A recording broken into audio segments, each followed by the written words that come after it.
and still feel heat.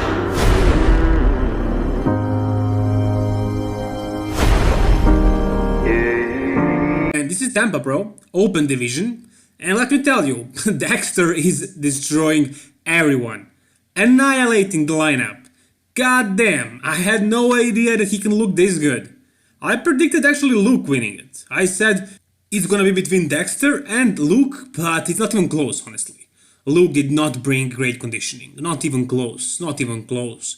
If he shows up like this to Mr. Olympia, he'll not crack even the top 10. I don't know, I mean, maybe top 10, but like, honestly, I prefer Ian Valliere here. Maybe even Hassan Mostafa. I mean, sure, Luke is the biggest guy probably, pound for pound. He's packed, he's very thick, but he's not conditioned. He's not conditioned. I mean, Ian, he lacks a lot of body parts, and for that reason, he'll probably not place higher than Luke. But, you know, he's crispier. I think this is the best Ian Valliere we've ever seen. And I think he's going to take third spot, and Hassan Mostafa is going to be fourth.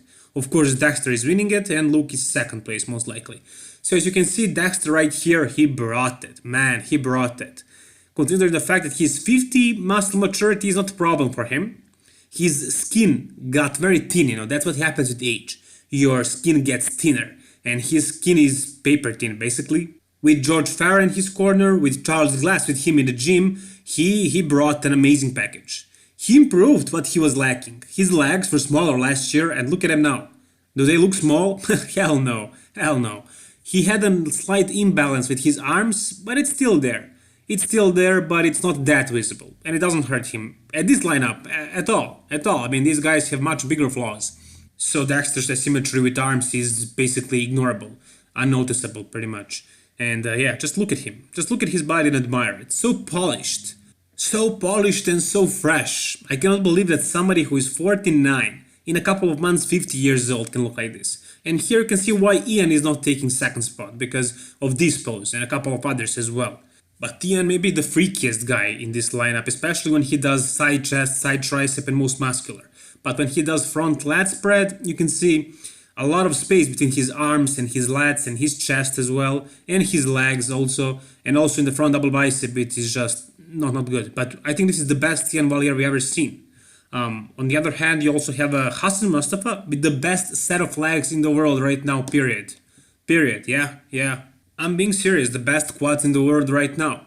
On the hard left, you can see Lucas Osladil, who looks on point, as usual. He never really fails with conditioning. And you have Milan Sadek, who is much smaller than the rest of the lineup, but brought good conditioning.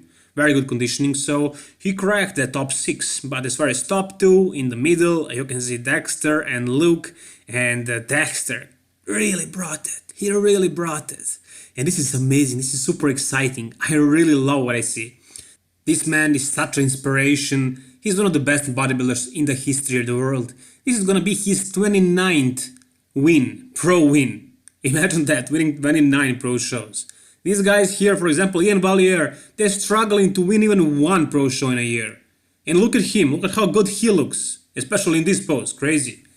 But Dexter won 29 of them, and one of them is Mr. Olympia, and 5 Arnold Classic titles.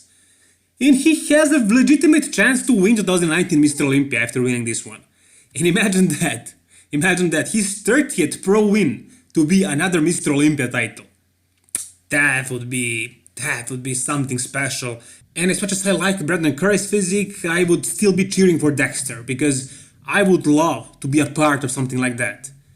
A part of that history, so I can tell to my grandkids, hey, kids, I used to have a YouTube channel back then when Dexter won the Mr. Olympia at 50 years of age. I would really love that. I would really love that to happen, because that would be mind-blowing. And it's possible, it's really possible. Look at him, look at this man. Such an inspiration of a bodybuilder and such a motivation, and I can't wait to go to the gym tomorrow because of this. And Luke Sand, on the other hand, he kind of disappointed me, honestly. I mean, I expected him to come much sharper, but he didn't do it. I'm honestly hoping that him and Chris Acito are gonna figure it out for the Mr. Olympia, or simply that he will have more time to diet, actually. I think he didn't diet enough. If he diets longer from this point to Mr. Olympia and comes sharper, he can place very well, because he has all the muscles. He is a little bit blocky, but if he comes peeled, conditioned, he can do great. I'm looking forward to that.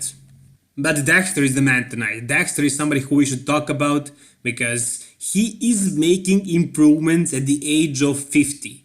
Nearly 50. I'm saying 50, but he's actually 49, but he's turning 50 in November, so he's basically 50. And let's just round it up and just say that he is 50 because he pretty much is. And the problem of his last year were his legs, for example.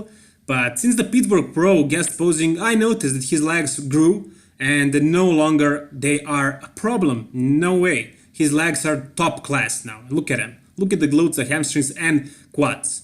Upper body from the sides looks perfect. Back pose, very good as well. I mean, he has that maturity. He has a crazy muscle maturity. Very good muscle maturity because his skin is super thin. He has, I don't know how many, 3-4 decades of working out in his resume, right? Something like that, most certainly, which is crazy. And how many years of competing? Almost, he's competing in 4 different decades. If he competes next year, there's gonna be 4 different decades. But he started competing at 23. And I'm pretty sure his first show was 1991. So if he started competing when he was a little bit younger, and if he kept competing until 2020, he would be competing in 5 different decades, right? So one of the most consistent and persuasive bodybuilders of all time. And probably most likely tonight's winner of the Tempa Pro. I'm pretty much sure. I mean, look at this. Look at this madness. Sure, his left bicep is a little bit smaller. You can take a look at here. It is a little bit smaller, but it's not noticeable. It's barely noticeable. You can ignore that easily. Maybe it's not gonna be enough to win the Mr. Olympia because of that slight imbalance and because he's smaller than Brandon and Bonak and Rolly. But for Tempa Pro, easy win. I would say easy win. But it's left to see. We're gonna see tonight in the finals.